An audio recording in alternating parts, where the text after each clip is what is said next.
நமஸ்காரம். ஓம் மகா ஸ்ரீ சர்க்குரு அகத்த குருவே நமக. இந்த யூடியூப் ஆரம்பிச்சு 1 வருஷம் ஆக போகுது. 1 வருஷத்துல என்ன பண்ணியிருக்கோம் அப்படின்றத சின்னதா நான் சொல்ல விரும்புறேன். எதுக்காக இந்த புத்தகம் எழுதியிருக்காங்கன்னு முதல்ல நம்ம புரிஞ்சுக்கணும். இது ஒரு வெறும் கதை புத்தகம் அல்ல. நம்மள புரிஞ்சுக்கிறதுக்கு, நம்ம தெரிஞ்சுக்கிறது, மேலும் தவறு செய்யாம இருக்கிறதுக்கு இது பெரும் திறவுகோல்.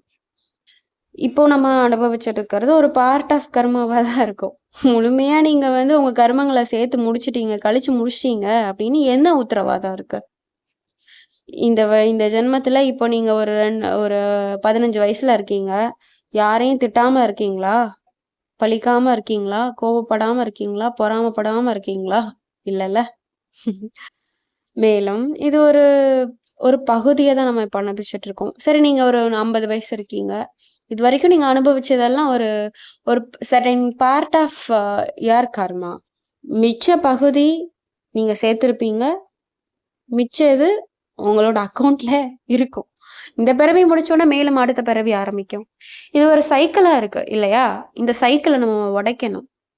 ஆக்சுவலி அகத்திய பெருமான் சொல்லுவாங்க, டைம் இஸ் அன் இல்லூஷன். நீங்க சொல்றீங்கல்ல, ஒவ்வொரு யுகம் 4 யுகமா பிரிச்சிருக்காங்க இல்லையா?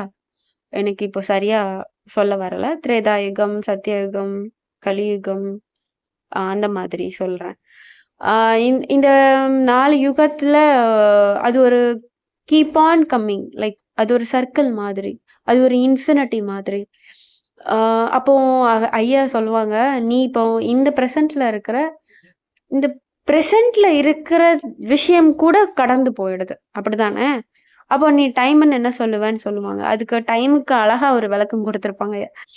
அதே மாதிரி நெறைய விளக்கம் ரொம்ப அற்புதமா இருக்கும். அவங்க உதாரணம் சொல்றதா இருக்கட்டும், நம்மளுக்கு ஒரு தாயா, தந்தையா, குருவா, தெய்வமா, ஒரு நல்வழி காட்டின ஒரு பெரிய பெரிய ஒரு மகான். என்ன பொறுத்தளவு. அவங்க எதுக்கு இவ்ளோ ஒரு பெரும் முயற்சி எடுக்கணும்னு நீங்க நெனைக்கிறீங்க? அந்த கேள்வி உங்கள்கிட்டயே நான் விடுறேன்.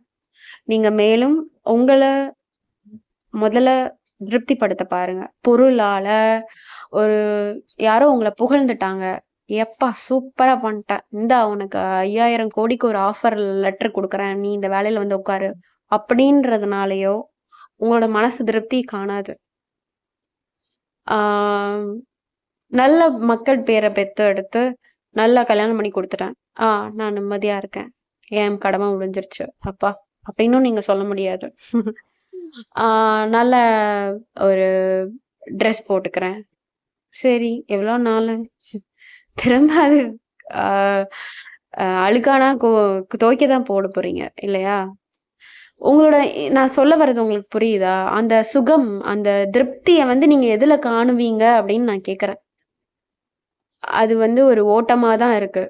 நீங்க உட்காந்து உங்கள நீங்க திடப்படுத்தி, ஒரு 1/2 மணி நேரம் உங்களுக்குள்ள நீங்க யோசிச்சு பார்த்தீங்கன்னா தெரியும். நீங்க யாரு? எதுக்காக வந்தீங்க? அப்படின்னு உங்களுக்குள்ள ஒரு கேள்வி எழுப்புங்க. மேலும் நல்ல தொகுப்புகள மேலும் பாருங்க. அடுத்தடுத்து காணலாம். நமஸ்காரம்.